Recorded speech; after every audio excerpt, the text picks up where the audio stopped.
Welcome back to the Citizen channel. We're all staying safe and well. We've just still got one round of 16 game to go, but as it contains no City players, I'm doing my City boys in the Euros sum up round of 16. Yeah, so I won't worry too much about that last game, which is taking place as I'm recording this in about 7:20, about 40 minutes time. But anyway, let's have a look at how our City boys have been doing around the 16. We've got we've got some more coming on, but perhaps as far as City fans are concerned, not as many as we'd like to have coming on. Of course, I'll try and be realistic in this. Some of the ratings from around and about are not overly kind from certain sources, but there's no surprise there with City players. Please, before we take a look on screen, if you just check out my friends at TWOHANDS Stationery Company, friends of the channel, just some great set of 12 black Pigment pens there to actually you can buy or give as a gift. I mean, a great value for money. I mean, they're actually only £8.49 on the Amazon link at the moment. The link's up there. But if you use that voucher code at checkout, you get an extra 15% off. So friends of my channel and my Twitter, etc., or X, shall I say, you can get an extra brings it down to just under £7. You get a little bit extra off with that voucher as well. So fill your boots, guys. You get a 4.4 out of 5 rating on Amazon as well. So not bad for the artist amongst you. If you just like me, like to write notes and hard copy bits of paper, they still exist, don't they? It's not all computers. Anyway, right, let's get on with this. Look at round 16. So we're going to go back first of all to the 29th of June. Switzerland 2, Italy 0. Yes, I thought Kanji was excellent once again, as was Switzerland, who were in control of this for most of the game. I wonder who they play next. Oh, I don't know. We'll know, won't we? Give Me Sport website. We're a bit lukewarm, though, on Manuel Kanji's appearance. They give him a 6 out of 10, saying similar to Shah, had a few challenges put in front of him. 90 minutes. Website were a little bit happier. They give him 8 out of 10. It's funny how we look at players in different ways, isn't it? Completely shut down the threat of Scamacca without having to do very much, said 90 minutes. But yeah, I'll take the 8 out of 10 there. That's pretty good. Sportsmole sum up City fans' thoughts with their summary. They give him 9 out of 10. There you go. So you've got a 6, an 8 and a 9, depending who you listen to. So Sportsmole, I like them based on this. 9 out of 10. Switzerland's man of the match against the Italians. The Manchester City defender was rock solid in the middle of the back three, while he was also calm and composed in possession of the ball. We'll go with that one, I think. On to the 30th of June. Yes, a far convincing England 2, Slovakia 1, of course, after extra time. Forward had a busy week, didn't he? Flying back for the birth of his child, but was back with the squad training 48 hours before the game. A lot of rumours that he wouldn't be starting, but he did. Well, he probably hoped he hadn't, because he wasn't that great, was he? Even from a biased City fan, one of his poorest showings, I think, of the 4 games he's played so far. How he wasn't. He should have been a bit more aware when he scored. I mean, he looked offside to us as it happened. So. Yeah, it's just a little bit naive. It would have been nice for him to just be onside and score that goal. Stones was a mixed bag, and Walker's long throw led to a last-minute equaliser, but again, not the greatest of games from Walker. Goal.com, as you'd expect, because they're a bit down on City players, were less than complimentary. They gave Walker 5 out of 10 and said Hughes dropped down from his usual level, being caught in Slovakia's pressing trap twice and being too slow to shut down Schrantz, but made up for it with his lethal long throw to set up Bellingham and defended well in extra time. Yes, championship stuff, those long throws, aren't they? John Stones only got a 4 out of 10 from them. Slow and sloppy, almost punished when he gifted the ball to Strelic by the halfway line. Also poor for the goal. They weren't impressed with John Stones, although Phil Foden escaped relatively unscathed. One of England's better players, he got 6 out of 10, and they said but unwisely ran offside. Yes, ruling out his goal, taken off while England were on their way out. Of course they were, and of course Phil wasn't on the pitch when we went through, unfortunately, but let's see what happens in the next round. Alex Pattle of The Independent was even worse than Goal.com. He gave Kyle Walker a 3 out of 10.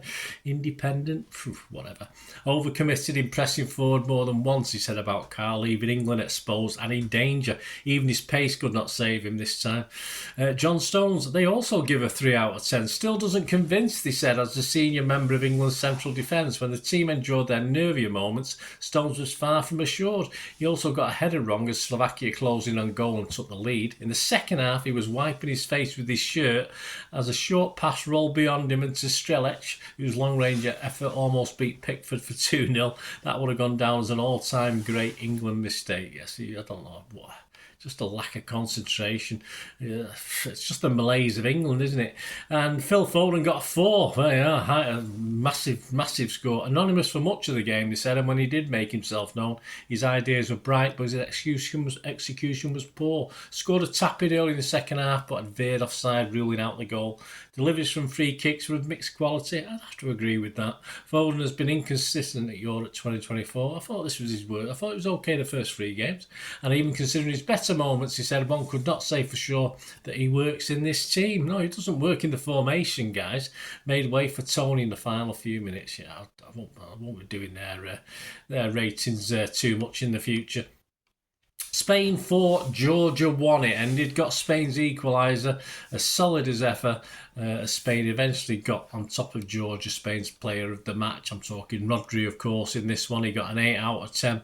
Nobody else to talk about. Is it Goal.com give him 8 out of 10? They said when players needed to stand up and be counted, the Manchester City man delivered the goods with an excellent finish into the corner, a towering display in midfield. Sports Ski, they give him 8.5 out of 10. Rodri had an incredible game for Spain in the middle of the park and scored a lovely goal to level the contest in the first half. He won all 6 of his duels and also played 2 key passes. And give me sport finish off 9.5 out of 10 for Rodri. Amazing. The clutch god, they call him. A stinging effort to restore parity at the end of the first half and kept Spain mulling over superbly and calmly. On to the 1st of July, it finished France 1, Belgium 0. Yes, they're coming home, thank you. Some more to add to the Croatian lads. Despite lively games for both our boys, they are both on the plane home, off to the Holes. Won't be going back to Manchester, that's for sure. If they do, it'll just be to pick up the suitcases and the families. Both may now play some part in our US tour, which is good news for us anyway. The Daily Mail's Tom Colomos give Kevin De Bruyne a 6.5. He said, unfamiliar role as a central midfielder. Yeah, very defensive, Martinez, wasn't he, with his team? In a 4-4-2 for the first hour until Tedesco reshuffled and pushed his main man closer to Lukaku. Still at the heart of Belgium's best moments and drew a fine stop from Maignan in the closing stage. Did I say what's it then? I said the wrong name. Don't listen to me. I'm tired. Jeremy Doku got a 7.5. A fine sight in full flight. And when Belgium found him in advanced positions, he had Koundé and Griezmann backpedaling. And though he drifted in and out of the game, France always had to be wary of the Manchester City man. Yeah.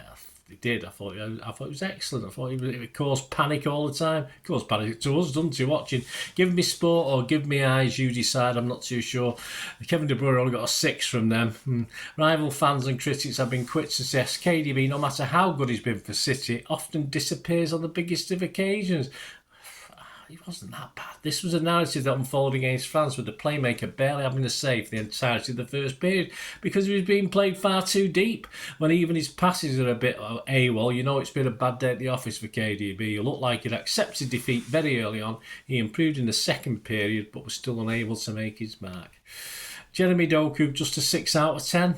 Really? Belgium played out a boring first period, but that's not to criticise those who tried to change that. Doku was his side's biggest threat. We only give him a 6. And his dribbling at times was elusive as ever. You give him a 6.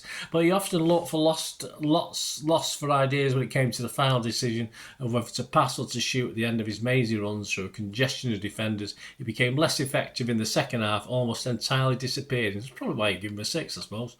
Yes. Portugal 0, Slovenia 0. Of course, it was won on penalties, this one. Bernardo scored the winning penalty. Not redemption for us, in the shootout. Diaz solid and Cancelo showing perhaps his best side in this game. Nunes, though, warmed the bench again. Goal.com said about Cancelo, 7.5 out of 10, because he's a City player again now. Wound the clock back a couple of years with a dynamic display on the right-hand side. Indeed, Cancelo was actually far more dangerous than Bernardo Silva. How dare you? He just stuck him out on that. He didn't have him doing his roaming, particularly during his second half when he appeared capable of beat defenders at will. Lucky to get away with a poor touch in a dangerous area, though. Ruben Diaz, they give him 7 out of 10. A pretty comfortable evening for the City man, who was typically dominant in the air and distributed the ball well, but when called upon, he made a vital block on the Verbit shot. We love Diaz, don't we? Bernardo Silva just got a 6. I think that's okay. Put over some terrific crosses from the right wing, created a lot of time. You only give him a 6. Space and openings for Cancelo. You only give him a 6. Well, there was no end product. All right, I can understand now. Which is often the case with Bernardo in a Selekeo shirt. Still, his penalty won the game for his country. What was he trying to say? He's better for City than he is for his national team. And finally, on to the last game that I've just watched before I did this. 2nd of July, Romania 0, Netherlands 3. Another solid Aki display and a commanding performance by the Dutch overall. Goal.com, their usual good comments and average scoring. Nathan just got a 6. Some sweeping long passes and excellent last-ditch challenges replaced by Van der Ven. Some excellent last-ditch and sweeping long passes. You only give him 6. Why only 6? Independent, almost as bad. I give up on them. Nathan Aki got a 6 as well and said, had an unspectacular but consistent night. Well, consistent. I don't know about unspectacular. I thought it was pretty good. But there you go. I think there's a bias. I mean, I'm not sort of a player to see what their comments are, but I do see some anti-City bias in this. Is it conspiracy time, Bernard? Probably. Next up, of course, we've got one game to play, but at the moment, 5th of July, Spain against Germany. So we'll see who's coming home after that one. I don't know. Portugal, who do you fancy? Spain versus Germany? I think Spain might nick that. I don't know. You never trust the Germans. Portugal against France. Going to be a cracking game, I think. Again, France probably, but I've got them in sweep at work. But who knows? Either way, that one. I think if Portugal can sort themselves out and drop Ronaldo, they might have a better chance. 6th of July, England against Switzerland. Can you see past the Switzerland win unless England actually go for it? We'll have to see, won't we? And Netherlands, of course, will be playing either Austria or Turkey, so I'm not too sure about that one yet. But still plenty of City interest, as I said. Most of our players are still over there, so most of our players won't be seeing much of the US tour, if any of it, by the looks of it. Latest odds are at the 3rd of July. Yes, we have to laugh after round 16. England are still the favourites. I don't think the match later on isn't going to give old surprises too much. England's still the favourites at 7-2. And then you've got three teams on 9-2 generally. No, I'm fibbing. There's 2 teams on 9-2, France and Germany. But Spain are second favourites. They firmed up from 9-2 to 4-1, so they're second favourites. And France have come into 9-2 from 11-2. Germany have come into 9-2 from 11-2, and Portugal and the Netherlands are both 9-1. Whether that 9-1 will change depending who Portugal are playing in the quarterfinals, I doubt it very much. So join me next time for a roundup of the quarterfinals. Let me know your thoughts, guys. Is it me being a conspiracy theorist on all this? But I do think our players, far more is expected from them, I think, and they get far lesser points than perhaps some of the other footballers who don't play for Manchester City. But hey, perhaps that's me. Let me know what you think, guys. Anyway, great to hear from you. Hope you enjoyed that. Come back to me for the roundup of the quarterfinals, which will be out after the quarterfinals finish, because I'll probably be in work on the night of the last one anyway, so I won't be able to do it till the day after. Anyway, give us a shout on that, guys. If you're still with me, not subscribed, please push that subscribe button, push the bell notifications. Everything film and TV, of course, as well as football on my channel. So if you love City like I do, past, present and forever, but if you have a little passion for films and TV, have a look at that. Or if you know someone who might be, who isn't interested in football, yeah, give them a kick in my direction. I'll be very, very grateful. And of course, I'm always after support or sponsorship for the channel. So if you or you as part of an organisation want to help in some way, just message me on this channel on YouTube, and we'll have a chat about how we can help each other. And of course, you can get me on my socials as well. I'm on X and TikTok at the same address, at Bernard_Deneen. I'm on Facebook at Bernard_Deneen, and there's an email there as well. So you want to just email me. But more importantly, just let me know what you're thinking about the Euros so far. You like me, just want the guys to get knocked out so they can come back? I don't really care, to be honest with you. I just want our boys back.